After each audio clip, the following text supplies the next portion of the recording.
Welcome to the Can I Retire Now podcast with your hosts, Nick Russell and Becky Wagoner. I'm your podcast producer, RJ Malik, and right now, here's Nick and Becky. Good morning. Good morning. Why we're here today? Now, what brings us together today? Marriage. Marriage is what brings us together today. Very nice. Yes. My princess bride. Yes. Yeah. Today we're going to be talking about marriage, the ultimate investment. Dun, dun, dun. Ta-da! Of time, energy, and money. Yeah, Sorry, we're here to talk I probably about said that pretty low energy. We're here to talk about the money part of marriage. Yeah. Because as exciting as marriage is and people looking for romantic life partners, it is a business decision in part as well. And we're here to talk about the things you should think about regarding your finances when you get married. Okay. I think that's very reasonable. People are still getting married. We're an example of that. Yeah. Almost 5 years. Yes. Actually, by the time this episode comes out, we might have had our 5-year anniversary. Yes. We'll see if you don't get rid of me by then. But yeah, it's something that baked into all the wonderful, emotional, lovely things that comes with marriage, that, rose-colored glasses and bright eyes and rainbows. The number one reason for divorce is still financial related.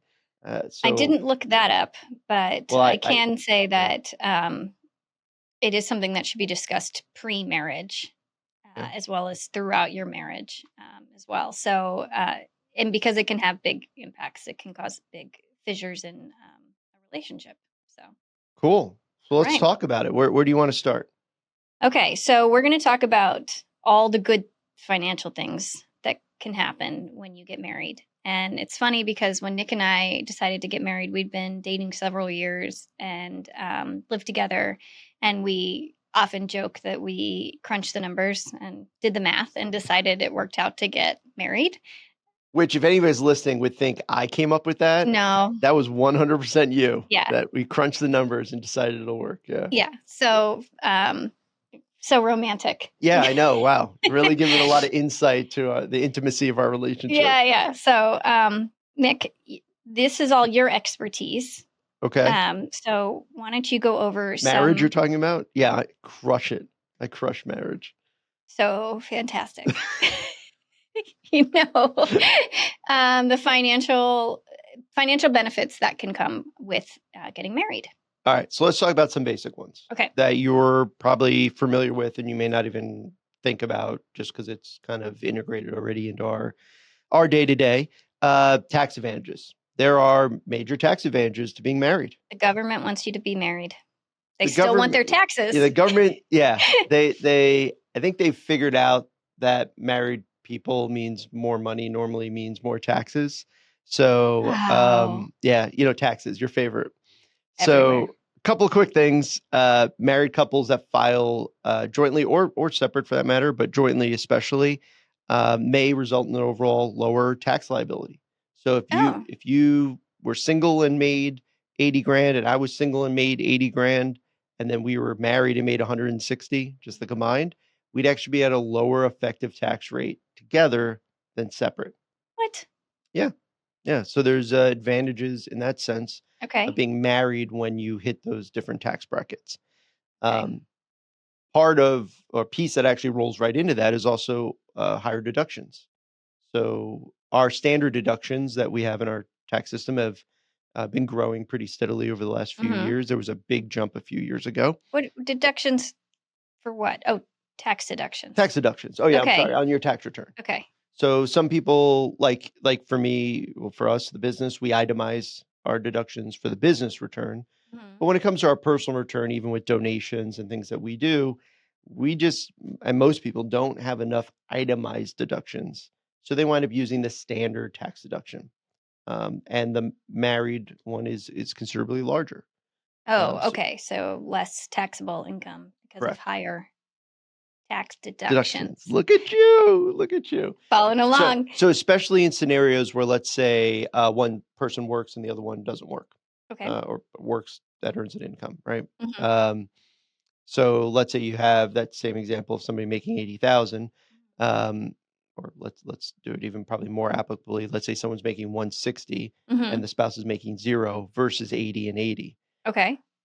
Well, once a 160,000 income earner gets married, Yes. they have much higher deductions. They get to double basically their deduction, lowers their income, Oh, and then they're in a lower income tax bracket. So pretty all advantageous. positive on the financial It's front. not why I married you, Oh. but Yeah, you looked at me and saw it tax helps. deductions. Yeah, cha-ching. Tax Thanks. deductions and a podcast co-host. I mean, come on, what more could a man want? A real long con. Yeah, Okay. you're welcome. Yeah. And then one thing we've taken advantage of prior to you being an employee here at Sunrise Mm-hmm. is a spousal IRA contribution. So a lot of people don't realize that if you have a working spouse, Mm-hmm. maybe they have a 401k, an IRA, something at their employer, usually the non-working spouse is like, well, I just don't get anything. Yeah, and that can be unsettling if you are an independent type person, as I was. As somebody I've married, yeah. So being able to do what's called a spousal IRA contribution, which IRA contributions from previous episodes rely on you having some income to be able to make that contribution.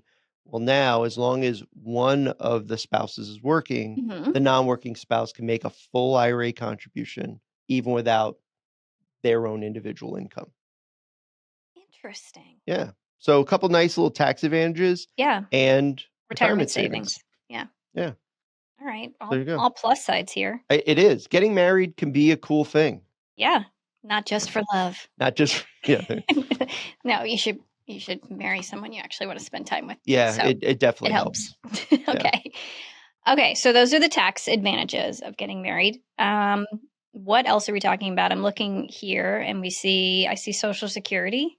Yeah. Because we recently talked about Social Security. We did. So specifically what I recall is if you're married now, you can be eligible to receive spousal Social Security if you've been married when they pass away or married 7 years, 10 years. Get. Okay. Concept, perfect. Okay. Specifics, a little fuzzy.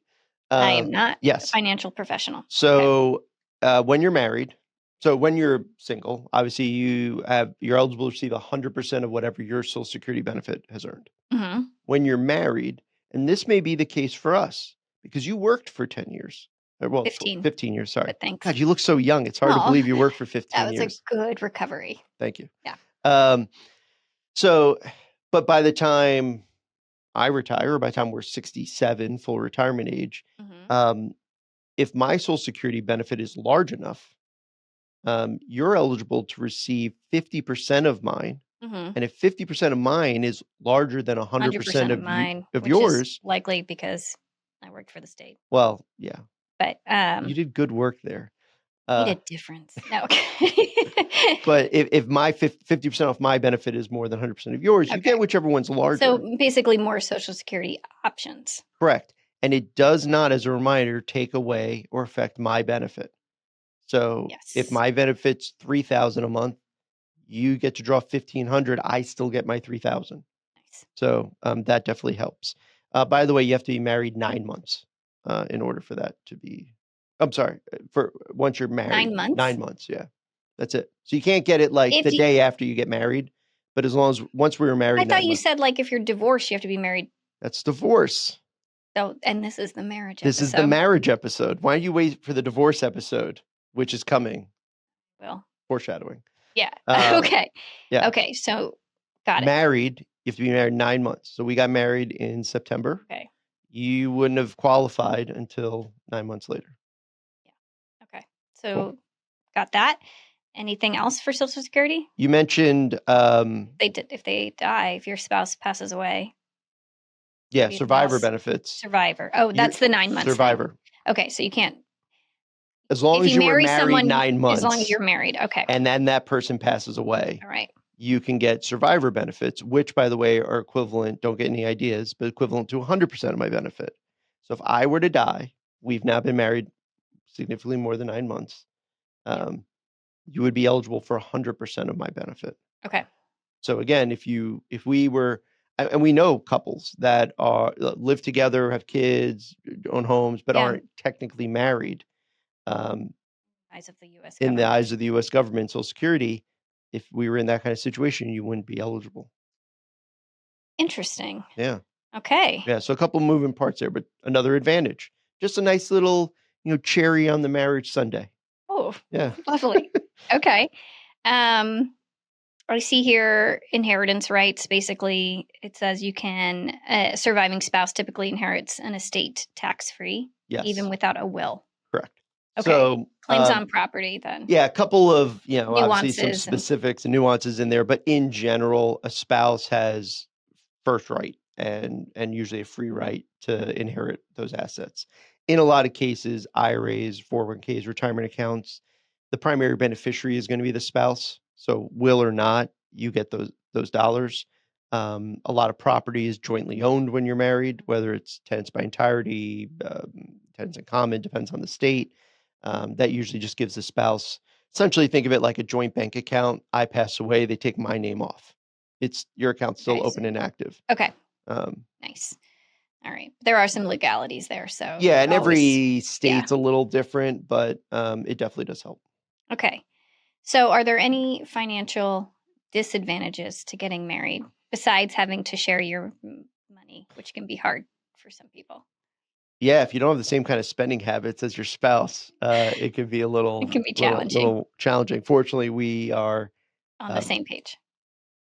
exactly what I Oh, was going to say. sweet. So we talked about kind of the tax rates potentially being lower, but let's reverse that and think, well, conceptually, if you have two income earners in the family, Mhm. you are likely going to, you're going to be paying more total net taxes, maybe a smaller percentage, but you'll have higher income, you will have higher Oh, so taxes. before we were talking a smaller total percentage, but Yeah, like a tax rate. So maybe you're getting a 20% effective tax rate instead of 25. But if you have two people that are making 100,000 each, now you're making 200,000. Even if the rate is lower, it's still a larger chunk of money that's going to taxes. math. So that may or may not shift what you want to do as far as your savings when it comes to retirement and other things to make sure you're still, I'm okay with paying taxes, but I want to pay my fair share. So as long as you're paying like Okay. an effective, rate. Okay. And then I Oh, you have wrote here debts here. Oh, shared debt. What are you hiding from me? shared debt liability. Uh, yeah, Um, basically, you become responsible for your partner's debts. correct. For shared debts, co-owned debts, That's the for better or for worse. worse Yeah, that's part. the worst part. In sickness or in your debts for the rest Yeah. of my life. Okay. Yeah. Um, yeah, and it's not the case actually for every debt. Mhm. And there's a lot of misconceptions around that, and that does change from state to state. Mhm. As well, but most states, yeah, if you're jointly on something like a car, a house, you're eligible. So think about it. You and I have a mortgage together. We own our house together. If I were to die, you still have to make the next mortgage payment. Gosh darn it. Well, I yeah, mean, I expected it. It's fine. the Yeah. the mortgage isn't going to feel bad for you, right? They're gonna expect it's going to auto debit the first of next month. Yeah. So just obviously that's something to keep in mind. Okay. So, is there an instance, Nick, where you would recommend for financial benefit that people not get married? Yeah, if you're dating like a crazy spendthrift, no. Yeah. Yeah. Uh, If you don't have the same ideas about money, maybe work through Well, that yeah, first. But that's relationship stuff, right? Whether yeah. that's marriage or not. I have seen cases traditionally in senior couples. Okay. So let's say people that are Falling in love late in life. late in life, love, right? Where especially if somebody is receiving, say, Social Security from off an ex Or spouse's deceased spouse. benefits, not deceased, but ex-spouse's benefits.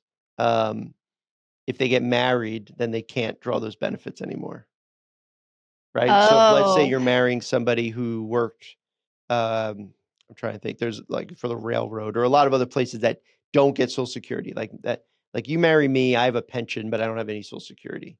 But you're getting Social Security Like from the your U.S. ex. government or something Yeah. like that. And Okay. you're getting Social Security from your ex, and that's a chunk of your retirement income.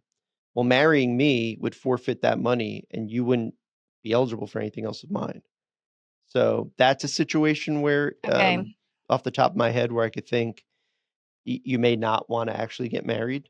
There's a lot of estate reasons. So there's a lot of cases where later in life, people with grown children and probably grandchildren, hmm meet the second or first love of their life or whatever late in life, and then want to get married, but the family then is worried. So let's say it's like his, hers, and ours kids and Yeah. grandkids and all that. If you don't update your estate planning to hmm match all of that, hmm it could get really complicated sometimes on who gets what.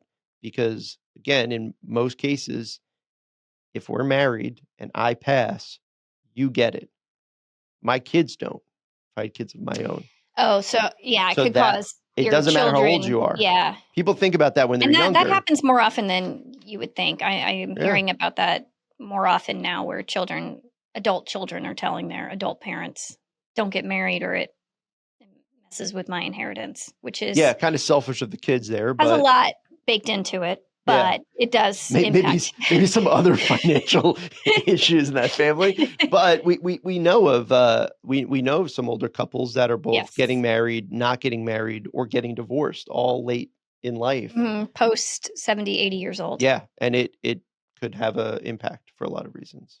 Okay. So, So make sure if you're unsure about any of those implications, obviously talk to a financial expert. yeah, Um, I would Yeah. say an estate attorney, a financial advisor, probably that cross section could cover most mhm. of those concerns. And obviously, the more complex your situation is, more things you own, the more Paperwork. problems and paperwork that could create, right? Or if you've been married, if this is your fourth marriage, Yeah. and now you have kids from the three others, hmm all of a sudden your situation gets a lot more complex, and you should think about that stuff before you just elope, go to Vegas and party hard and all Don't that. let your emotions take the lead. Dictate your actions. Wow, I feel like we say that every episode. Gosh. I'm gonna get a couch in here, and one of these episodes Oh, we're just gonna lay down and like do you psychoanalysis. do often joke that a big part of your job is marriage counseling because people maybe don't discuss some of these things in advance and share the same goals. So Yeah, and I almost don't blame people when they're 22 and 24 and getting married, right? Because you don't know what you don't yeah, know. you have like $10 Yeah, and a dream. Yeah. right?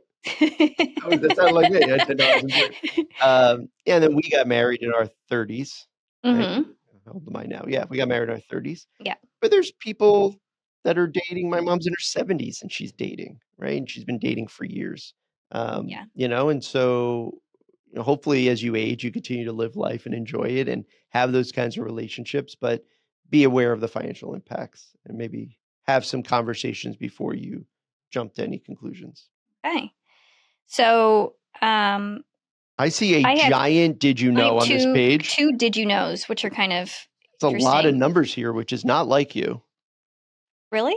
Yeah, so let's see You what you know got. I love a good Oh, statistic. all right, grip it and Okay. rip it. Let's see what you got According here. to a recent Bankrate survey, at least 62% of couples keep at least some of their money separate from each other. So, We fall into that 62%. yes, we do. We each have, I think, one personal account. Yeah, one personal account, keep, respectively as part of our entire Yeah. savings, a small piece, but Yeah, something that's not just part of our everyday yeah. use or spending in any way, but just as a And I think that's fine and Yeah. fair Mhm. and reasonable. So apparently, 38% of couples only have joint accounts. So, Okay. and then 34% have a combination of joint and separate accounts, and 27% of couples keep completely separate accounts. So it's interesting. The majority are joint accounts. So 27% feels high. They keep completely separate finances. It But is- I do see that. it is age related. Okay. Because 88% of Gen Zers at least keep some money to themselves. But first of all, that has to be Gen Zers in relationships because Gen Zers are real young. So, Yeah. I I wonder if that changes over time. But 70% of millennials, 60% of Gen Xers. Wow. Okay. So, you think 60% of our married friends, and that's our cohort, if you will, like keep their finances completely separate? I know a few of our I know a friends, few. but that doesn't come up in conversation, so I can't like verify. But Hey, great to see you guys on a Friday having a drink and going, hey, do you guys keep your finances separate? yeah. Tell us about that. So it's interesting. We would lose And all then our friends. this is kind of a sour note to end on, but let's just go there. Oh, Did Bankrate survey also found that 40% of adults who live with their partner are committing or have committed financial infidelity. hold on. What is financial infidelity? Okay, that includes spending more than their partner would want and not telling them, Oh, and like keeping it from. having Ooh. secret debt, Oh, having a secret credit card, savings or checking account. So having debt or money that they do not tell their partner about. we're about to start a lot of fights in people's homes. 40%? Yeah. All right, Becky. Do you spend more money than I would want, have a secret debt or credit card, or a secret account or something I that do I'm not not aware have of? the energy for that. Yeah, I was going to say that Absolutely feels not. so exhausting. Why? Usually, though, if I like buy something that I know would be a high ticket item, I can't keep it a secret. I just feel too guilty about it, and I come home and I say, "Well, this is how much I spent," and you say, "Okay." And if you're and we talk it through if it needs to be resolved in any way. But Well, and selfishly in our relationship, I have a higher threshold for what feels like a lot of a high ticket you item. do, yeah. You're like, I bought these lamps. They were $29.99 No, a piece. I don't do and I'm that. like, But okay. like, yeah, no. Yeah. But I'm a spendthrift by nature, and so Yeah, but everything 40 feels expensive now. Yeah, but 40% 40% have like secret credit feels like cards a or lot. anything. Yeah, It's like, I mean, not that's a 2 healthy every thing. 5 relationships. I don't think long term. So if you're one of these people, Mhm. stop. It's not healthy, and it's probably not going to lead to a long-term happy marriage by hiding things. Yeah. Um, I mean, I think basically every study I've ever seen, people that discuss their finances more, people that are more in line with their Yes. partner, live a longer, happier marriage or relationship, whether it's technically marriage or not. That's what they suggest, having regular financial dates to discuss these things, just like you would with I know I keep saying this, like a business partner, right? Yeah. Like you sit down quarterly or twice a year and go over what's happening and make sure you guys are on the same page and the same direction. Which, not to pat myself on the back, I think for any, you made a face like you knew I was going to pat myself on the back. Okay. I think anybody who works with a financial advisor is looking for a financial advisor relationship. Use that as your meeting. Like clients that meet with me twice a year, I don't know if they talk about finances at home without us, like without me, but they come in twice a year and we have the conversation. Yeah. So by just having me in their life, they're forcing this conversation to happen, at least in this case, twice But I a would year. imagine it is easier now with online account. Like you never have to get a physical statement in the mail, like or anything. You think like it's that. harder to hide stuff? I think it's easier to hide stuff. Oh, that's what I'm saying. Yeah. It's So easier to hide stuff and easier to lose track. You think because everything's digital and we can download spreadsheets and all that. No, when you got a bill in the mail and anybody can open that envelope and see, wow, we owe this much on our credit card. yeah. It's something that you had to talk about. Yeah. Yeah. So marriage is an investment. There can be a lot of upsides. Apparently, we ended on a real negative. Well, okay, you know what? Let's end on a positive. Womp, womp, womp. Yeah. Let's end on a positive. Okay. And I'm going to set myself up here because maybe this isn't a positive. How has it been the last 5 years financially? Do you feel like we have communicated well? I'm putting you on the spot because you didn't know I was going to ask you this. Yes. Do you feel like what have you liked that we've done or not liked that we've done? Is there something you would like to do that we haven't been doing? Well, when we got married, and even before then, it was important for me to talk about money because it was something that was important to me and always has been. And so you didn't want to meet with me every month or every 2 months and go over budgets and anything like that. That was not your style at all. But I think you've come around to it. So Yeah. Well, I think the stuff that you were focused on yeah, I'm made real sense. micro. You're more macro. Yeah, But it was very micro. It was very Yeah. day to day. It was very budget oriented, which as was a my life to date. as to a be single honest. mother and Yeah. living on your own, like that made sense. Yeah. And for me, I Your job you know, dictates bigger pictures. so yeah. It's a good combination. So How do you feel now, if 5 you years want me later? to give a live Yeah. status report, I was gonna say, yeah, sure. 5 stars, would recommend. Out of 5. Yeah. Okay. I hope you didn't go like 5 stars out of 20. No, Great 5 job. out of Nick. 5. 5 out of 5. Okay. And I feel the feel same good. way. And I feel we still meet regularly, Yeah. not every month, but once a quarter, Mhm. and kind of go over some of our more granular stuff, Yes. just to make sure. And I recommend this to clients just so that things don't get out of hand. auto before we- subscriptions we Yeah. can And then check you up go on, through and you go, oh yeah, let me get rid of that. Yeah, but Good. Well, I'm happy to hear that. it's been a good investment on my part. Hey, And you? 2 thumbs up, Siskel and Ebert. I'll Oh, give you, Oh, we're instead of the- switching grading I methods. don't know. Excellent. Okay. I'm going to give you a solid A. I'm going to give you like a 98 Third method. Think 98. out of 100. Room for improvement, folks. Well, nothing's ever perfect, Unless right? you're me, then it's good enough. Yeah, we're in the good enough department. So we ended on a happy note. So marriage is a good thing. We're obviously believers in it, but I think discussing finances and letting it be a part of that, and understanding some of the implications, both positive and negative, of being married and how it affects finances, Mhm. Is important. And being on the same look, we got married not late in life, but later. Right? Like we didn't have kids. We weren't like in our 20s or anything. So I had a child. together. Oh, Sorry. okay. Sorry. We didn't reproduce, you and I. Okay. So let me tell you about the birds and the bees. No. Okay. So I'm just saying, like, if we met when we were 22, 24, and we didn't really know individually what we were doing and then got married, it's kind of hard. You got to figure that out together. I think in a way, we met later. We each kind of had our way of doing things. That could make it easier because if you care and I care, that's great. But if you wind up being with someone that maybe doesn't have the best history there, it's something you really want to work on before you commit to sharing finances, which I think is important. But For sure. you got to make sure you cover it. So I did allude to our next episode is since this was about marriage, our next one's going to be about divorce. Because there are some interesting things to talk Going about through there. the big D and don't mean Dallas. Yeah. You don't know enough country songs to know No, what that means. that Okay. went right over my head. Yeah. I got anyway. the Princess Bride reference, but yeah. So in the meantime, if anybody needs anything or has information they want, you can go to the website, sunrisewealthadvisors.com. We're on social media. We're happily married.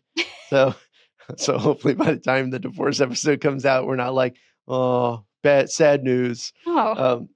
All right. Yeah, this is taking a weird turn. All right. We'll cut it there. And we'll see you next time.